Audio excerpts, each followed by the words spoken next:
Welcome back consumer अड्डा में आज हो रही है डाइट पर फाइट। जी हाँ, ये है वेज वर्सेस नॉन वेज, लेकिन हम सिर्फ इन खानों का एक आपके लिए क्या बेस्ट होगा उसकी बात कर रहे हैं, ना कि ये कोई और फाइट है। और यहाँ पर हम दोनों को ही कंपेयर करने की कोशिश कर रहे हैं। ढेर सारी जो अलग अलग रिसर्च इस समय दुनिया में हुई है वेज और नॉन वेजिटेरियन फूड के ऊपर, उसको यहाँ पर डिस्कस कर रहे हैं और एक कंक्लूजन निकाल रहे हैं कि दुनिया के किस हिस्से में वेजिटेरियन फूड का या नॉन वेज फूड का क्या महत्व है। और साथ में बड़ा इंपॉर्टेंट है कि आपकी फिजिकल कंडीशन कैसी है, क्या आपको कुछ डिसीजेज हैं या आप बिल्कुल स्वस्थ हैं, उस पर भी डिपेंड करता है कि आपकी डाइट कैसी होनी चाहिए, आप वेज लेंगे या नॉन वेज। अंबिका, एक और रिसर्च, क्योंकि इतनी सारी रिसर्च पे बात हो रही है, उसमें यह है कि क्योंकि भारत में डायबिटीज एक बहुत बड़ी बीमारी है, हम दुनिया के सेंटर है डायबिटीज के, तो एक रिसर्च कहती है कि अगर आप अपने खाने में 50% तक फल और सब्जियां इंक्लूड करेंगे, जो कि ऑब्वियसली वेजिटेरियन फूड का हिस्सा है, तो आपकी शुगर बहुत अच्छी तरह कंट्रोल रहेगी बनिस्बत कि आप ज्यादा नॉनवेज खाएंगे। ये किस हद तक सही है? नहीं, मैं इसे पूरी तरह से करेक्ट नहीं कहूँगी, क्योंकि वेजिटेबल्स, सब्जियां ठीक है, हरी सब्जियां आप खा रहे हैं, लेकिन फ्रूट की जो हम फल खाते हैं उसमें नेचुरल शुगर होता है फ्रुक्टोज,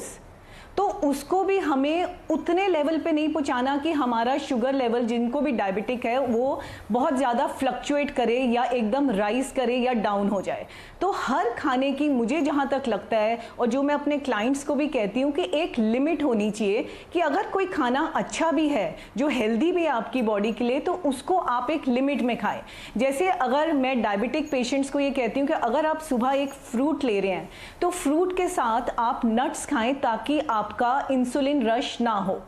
तो फ्रूट्स और वेजिटेबल्स लेने बहुत अच्छी बात है डायबिटिक्स के लिए, लेकिन उसमें भी हमें एक लिमिट रखनी है कि लेट इवनिंग में हमको शुगर का कंजम्पशन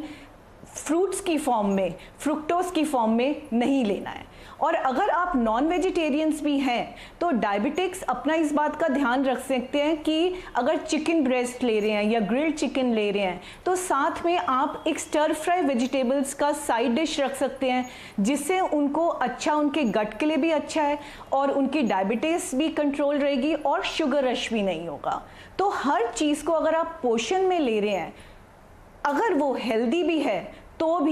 तो वो मुझे लगता है कि हर प्रॉब्लम का सॉल्यूशन दे सकता है। जी, तो डॉक्टर साहब, सानी साहब, क्या हम ये कह सकते हैं कि वेज या नॉन वेज, या एक किस हद तक वेज है, किस हद तक नॉन वेज, बहुत कुछ डिपेंड करेगा कि आपकी उम्र क्या है, आपकी फूड हैबिट्स पहले क्या रही हैं, और आज की तारीख में, क्योंकि हम देखते हैं लाइफस्टाइल डिजीजेज आजकल लोगों को बहुत पकड़ती है 30-40 की उम्र के बाद, तो वो आपकी फिजिकल कंडीशन कैसी है, क्या आपकी डाइट उस हिसाब से हो सकती है, मतलब तब आप डिसाइड कर सकते हैं कि आपका मेजॉरिटी डाइट क्या होगी, वेज होगी या नॉन वेज होगी? जो